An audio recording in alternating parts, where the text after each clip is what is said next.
They're all one and the same. And the worlds all fear my name. The hero that you never thought you'd see.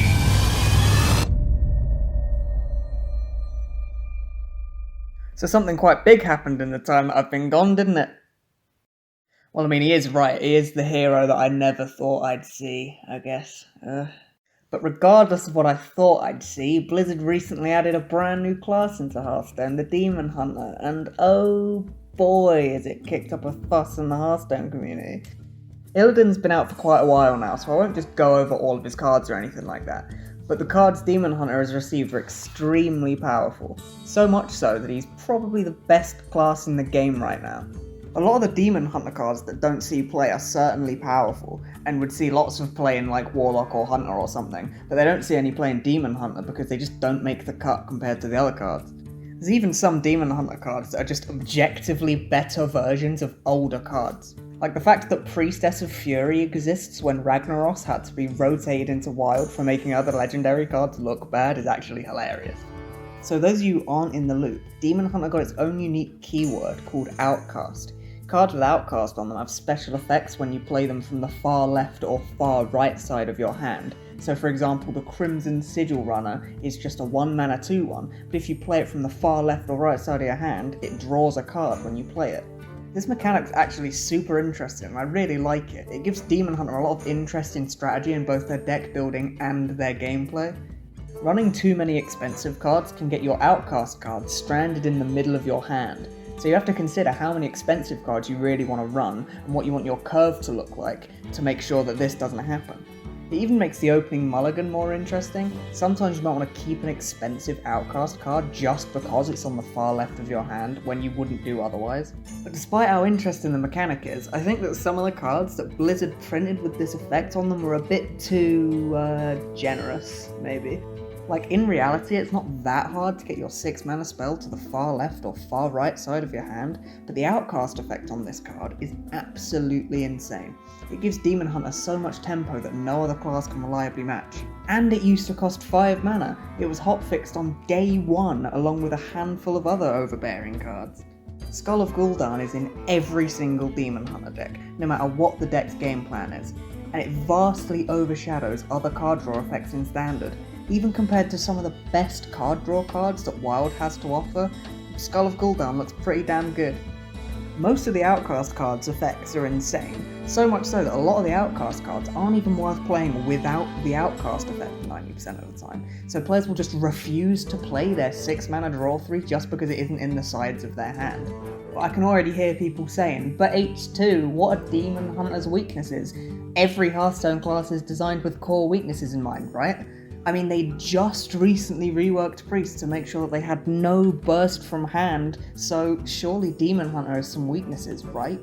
Well, funnily enough, not really. Demon Hunter has no real discernible weaknesses, and to prove my point, let's compare Demon Hunter to a few other classes. Let's pick Druid, Hunter, and Warlock, for example. Druid has mana ramp abilities, good life gain and armor gain, they draw lots of cards, they have lots of giant minions, but they have very bad board clear. They struggle to clear boards of lots of small minions, and they struggle to kill boards with 1 or 2 big minions. Hunter has powerful burst damage, can swarm the board full of minions, can buff its own minions, and has good board control options, but they can't draw cards very well, so they run out of steam really fast, and they also struggle to clear the enemy board without having minions of their own. Warlock has lots of good card draw, minion swarming effects, AoE spells and control tools, but most of their cards require some sort of sacrifice to do these powerful effects.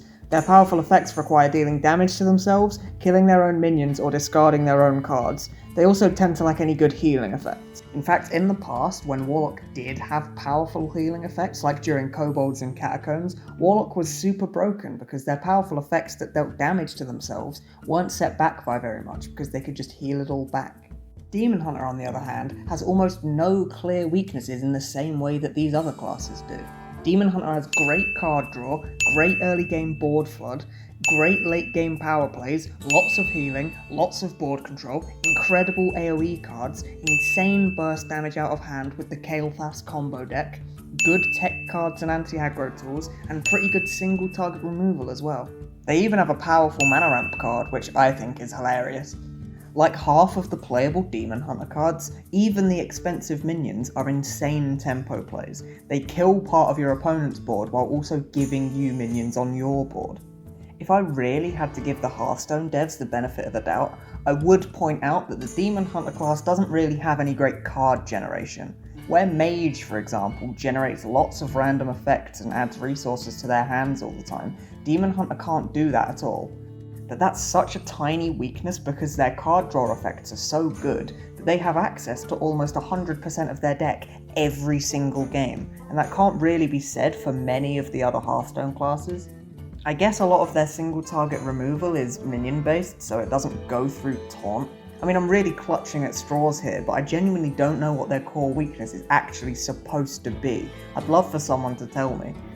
I can hear the comments calling once more, but Htwo, Demon Hunter's new cards need to be powerful because 100% of their playable cards were released in this set, which means 100% of their viable cards need to be in this set. Well, this is actually a very good point. Every other class has had the last 4 expansions to give them cards in Standard to play with. They've had 4 expansions to give them every single powerful, viable card that they have in Standard. Demon Hunter got more cards this expansion than any other class did, and Blizzard has confirmed that Demon Hunter will get 15 cards in the next 2 expansions, whereas every other class usually only gets 10 cards per expansion. And that makes perfect sense, because the class needs to have 100% of its power packed into this expansion.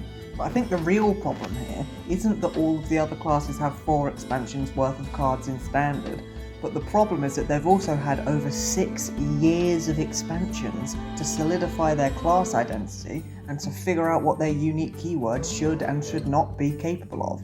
Demon Hunter's cards are overtuned because Demon Hunter's new. The developers have overshot how powerful the cards in the class need to be for them to be viable and competitive in the meta, whereas all of the other classes have had 6 years to figure out what their class is good at, what it's bad at, and how powerful their cards should or should not be relative to all the other classes.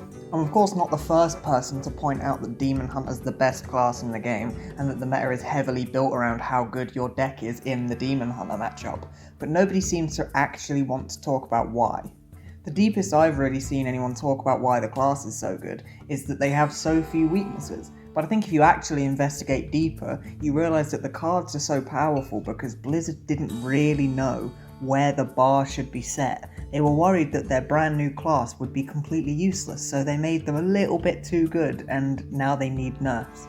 Now, it's not the only problem, of course, but I think it is the main one. But having like a 1-mana hero power makes the class very powerful at early game tempo plays, and the ability to be uninteractive with these 2 legendary minions is super frustrating as well. But if the class was better understood by both the community and the developers, maybe the original set of Demon Hunter cards wouldn't have been so overtuned in the first place.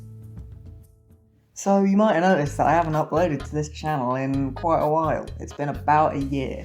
Well, yeah, well spotted. I lost motivation for a little while for one reason or another, but I'm going to attempt to come back. After my Rivals of Aether Heavies video blew up, I've been getting lots of awesome comments about how people like my videos and they're surprised that I had such a small following and stuff like that, and I have to say that there's nothing more motivating than a bunch of people telling you that they like the thing you created. So thank you for all of the nice comments. I'm going to try and make more videos, and hopefully this time I don't lose the motivation. Thanks for watching.